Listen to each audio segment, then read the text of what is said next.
From the muddy pitches of the 19th century to the global runways of today, football kits have done more than just tell teams apart. They've woven a story of technology, fashion, and culture. This is the evolution of the football jersey, from a simple piece of wool to a high-tech symbol of identity. Let's kick things off. Way back in the late 1800s, football was a rugged affair. Players wore whatever they had: heavy wool sweaters, long knickerbockers, and sturdy work boots. There were no brand deals, no fancy materials, just pure, unadulterated sport. The primary goal was simply to distinguish one team from another. Clubs began adopting specific colors, like Nottingham Forest choosing Garibaldi red to honor the Italian freedom fighter. By the 1920s and 30s, things got a bit more organized.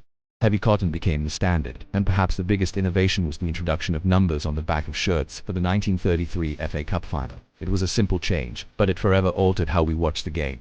These early kits were built for durability, not comfort, often getting waterlogged and incredibly heavy during a rainy match. Then came the swinging 60s and 70s, and with them, a splash of color and a dose of revolution. The post-war era brought new synthetic materials like polyester and nylon. Suddenly, kits became lighter, more breathable, and much more vibrant. This was the dawn of modern kit design. Teams embraced brighter palettes and more daring patterns. But the most significant change wasn't just the fabric, it was what started appearing on it. In Germany, Eintracht Braunschweig broke new ground in 1973 by placing the Jägermeister logo on their chests. A few years later, Liverpool partnered with Hitachi, and the era of shirt sponsorship in English football began. The jersey was no longer just a uniform, it was becoming a billboard. The 1980s and 90s took this commercialization and turned the volume up to 11. This was the golden age of bold, brash, and sometimes completely bizarre designs. Think of the geometric chaos of Arsenal's bruised banana away kit, or the wild patterns on Manchester United's shirts. Sponsorship wasn't just a small logo anymore, it was a central design element. Names like Sharp, JVC, and Pirelli are now as iconic as the clubs they sponsored. This was also when replica kits exploded in popularity. Fans no longer just supported their team from the stands, they wore their colors with pride on the streets.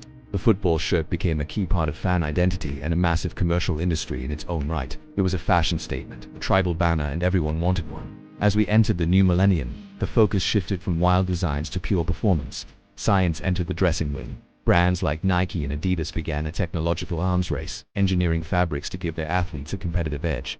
We got Nike's Dri-FIT and Adidas's Chemical, materials designed to wick sweat away from the body, keeping players cool and dry. The fit changed to baggy. 90s shirts were replaced by sleek, athletic, body-hugging designs that reduced drag and felt like a second skin. At the same time, designs began to look backward for inspiration. We saw a rise in minimalist aesthetics and retro-inspired kits that paid homage to a club's history, blending modern technology with a classic, timeless look. It was the perfect fusion of science and sentiment. And that brings us to today, where the football kit is more than just sportswear. It's a statement of values. Sustainability is now a huge focus, with major brands creating entire collections from recycled ocean plastics. The line between the pitch and the pavement has completely blurred. We see high-fashion collaborations like Paris Saint-Germain's iconic partnership with the Jordan brand, turning jerseys into sought-after streetwear grails. The kit has become a cultural artifact, so what's next? Maybe we'll see smart jerseys with embedded biometric sensors that track player performance in real time, or perhaps designs generated by AI. One thing is for sure, the humble football shirt will continue to evolve, reflecting the changes in our sport, our technology, and our culture. Thanks for watching. If you enjoyed this journey through football history, make sure to like the video and subscribe for more. Let us know your all-time favorite kit in the comments below.